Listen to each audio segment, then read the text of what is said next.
दोस्तों आज हम लोग बात करने वाले हैं सुज़लोन एनर्जी के बारे में। और जैसा कि आप लोग देख पाए दोस्तों कि फ्राइडे के ट्रेडिंग सेशन में सुज़लोन एनर्जी में हमें तेजी बनते हुए दिखाई दी है और फ्राइडे को सुज़लोन एनर्जी में ऑलमोस्ट हमें 1.83% की एक तेजी बनते हुए दिखाई दे रही है। फ्राइडे को हमें ये देखने को मिला कि सुज़लोन एनर्जी 25 रुपए के लेवल में क्लोजिंग हमें देता हुआ दिखाई दे रहा है। अब कल के ट्रेडिंग सेशन में हमें ये देखने को मिला कि लगातार अपर सर्किट पे अपर सर्किट लगाने के बाद कल के ट्रेडिंग सेशन में हमें सुज़लोन में लोअर सर्किट लगता हुआ दिखाई दिया।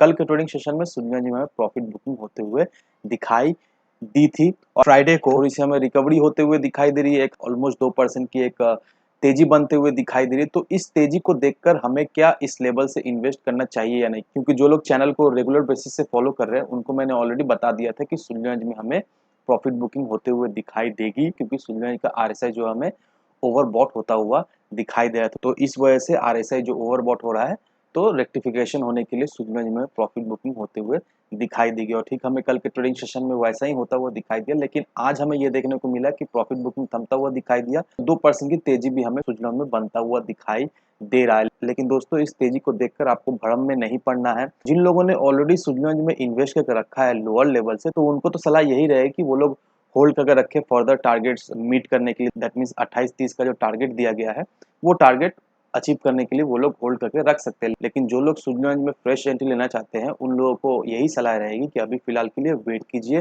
क्योंकि अभी भी हमें ये देखने को मिल रहा है कि सुज़लोन का आरएसआई हमें ओवरबॉट ही दिखाई दे रही है। तो अभी तक देखा है तो आरएसआई हमें ओवरबॉट जोन से निकलता हुआ नहीं दिखाई दिया है। दैट मीन्स आने वाले कुछ एक ट्रेडिंग सेशन में सुज़लोन में प्रॉफिट बुकिंग होते हुए दिखाई देगी। तो अब सवाल ये रहा कि किस लेवल तक सुज़लोन में गिरावट होते हुए दिखाई दे सकती है आने वाले कुछ एक ट्रेडिंग सेशन में, और कौन सा लेवल सुइटेबल रहने वाला है फ्रेश एंट्री लेने के लिए। क्योंकि दोस्तों इस वीडियो में आपको चार्ट के माध्यम से कुछ इंडिकेटर लगाकर आपको बताऊंगा कि कौन सा लेवल सुइटेबल रहने वाला है सुज़लोन में फ्रेश एंट्री लेने का। और अगर आप वो स्टेप को फॉलो करते हो दोस्तों, नो डाउट उससे आपको सुज़लोन में करेक्ट प्राइस में एंट्री लेने में बहुत ही मदद मिलने वाली है। लेकिन उसे बताने से पहले दोस्तों मैं आपको कुछ आर्टिकल्स दिखाना चाहूंगा, और उस आर्टिकल को देखने के बाद हमें ये मालूम चलेगा कि अभी रिन्यूएबल एनर्जी के सेक्टर में क्या चल रहा है, आने वाले समय में किस तरह से हमें इस सेक्टर में हमें ग्रोथ होते हुए दिखाई देगी। नो डाउट वैसे भी इस सेक्टर में ऑलरेडी हमें अच्छी खासी इंप्रूवमेंट, अच्छी खासी ग्रोथ होते हुए दिखाई दे, लेकिन फिर भी बहुत सारे अपडेट्स रिन्यूएबल एनर्जी से हमें एवरी सिंगल डे आता हुआ दिखाई दे रहा है। और वो सारा अपडेट्स आपको जानना बहुत ही ज़रूरी है अगर आपने सुज़लोन एनर्जी या फिर किसी भी रिन्यूएबल एनर्जी के स्टॉक में आपने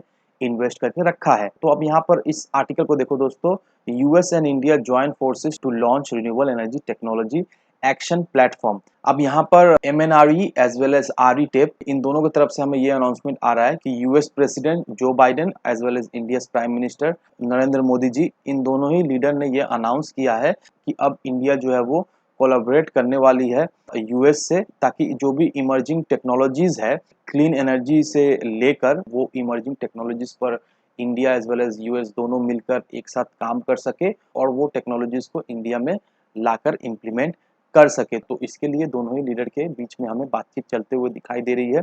इसके साथ साथ हमें एक और अपडेट आता हुआ दिखाई दे रहा है। यहाँ पर देखो दोस्तों, Indian airports move towards renewable energy. अब यहाँ पर हमें ये देखने को मिल रहा है कि इंडियन एयरपोर्ट्स जो है वो अब पूरी तरीके से रिन्यूएबल एनर्जी में स्विच करने के लिए रेडी है।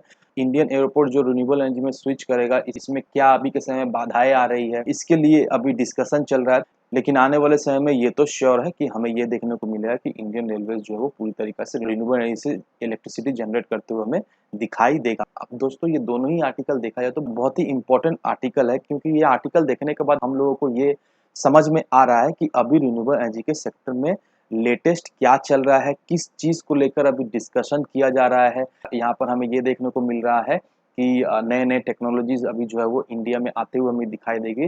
साथ ही साथ एयरपोर्ट जो है अभी पूरी तरीके से प्रिपेयर हो रहा है रिन्यूएबल एनर्जी में स्विच होने के लिए। तो ये दोनों ही आर्टिकल देखा है तो डायरेक्टली इनडायरेक्टली इस सेक्टर को एक अच्छा खासा पुश देता हुआ दिखाई देगा। और आने वाले समय में नो डाउट दोस्तों इससे डायरेक्टली इनडायरेक्टली सुज़लोन एनर्जी को हमें बेनिफिट मिलता हुआ दिखाई तो देगा ही देगा। अब बहुत सारे लोगों के मन में ये सवाल है क्यों बेनिफिट होता हुआ दिखाई देगा। एक तो टेक्नोलॉजीज आ रहा है इंडिया में, नए नए टेक्नोलॉजीज आ रहा है, और एक तो सोलर एनर्जी से रिलेटेड न्यूज है। तो अब जिसको नहीं पता है दोस्तों उसे मैं एक बार बता दूं, यहाँ पर देखो दोस्तों, विंड एनर्जी सॉल्यूशंस प्रोवाइड करने के अलावा यहाँ पर Suzlon energy end to end solar power projects भी जो है वो प्रोवाइड करती है अपने क्लाइंट को। तो यहाँ पर हमें ये देखने को मिल रहा है कि सुज़लोन एनर्जी भी इस फील्ड में है। और नो डाउट दोस्तों, जिस तरह से सूर्यनारायण जी का मार्केट में रेपुटेशन है, जिस तरह से सूर्यनारायण जी को रिपीट ऑर्डर हमें उसके क्लाइंट से मिलता हुआ दिखाई दे रहा है, साथ ही साथ बड़े-बड़े क्लाइंट्स जो है वो सूर्यनारायण जी के साथ जुड़े हुए हैं। इवन आप अदानी को पकड़ लो या फिर आदित्य ग्रुप को पकड़ लो, बहुत सारे बड़े-बड़े क्लाइंट जो है वो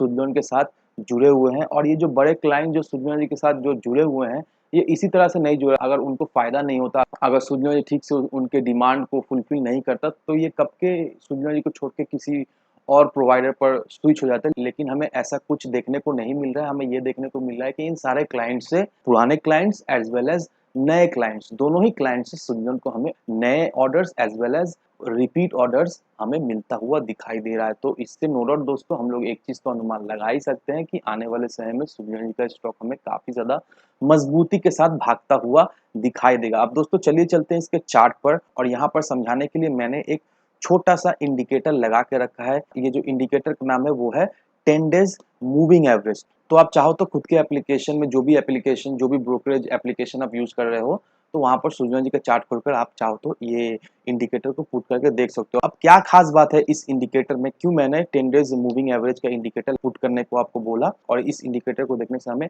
क्या मालूम चलता है? तो उसे जानने के लिए दोस्तों, यहाँ पर आपको सारा चीज़ जो है वो ध्यान से समझना पड़ेगा। यहाँ पर अगर आप सूर्यनारायण जी के चार्ट पर नज़र डालोगे, तो यहाँ पर देखो दोस्तों, जितने भी कैंडल्स है 10 डेज़ मूविंग एवरेज के लाइन को हमें रिस्पेक्ट करता हुआ दिखाई दे रहा है। अब ये जो लाइन को, ये सारे कैंडल जो रिस्पेक्ट करता हुआ दिखाई दे रहा है, इससे हमें क्या मालूम चलता है?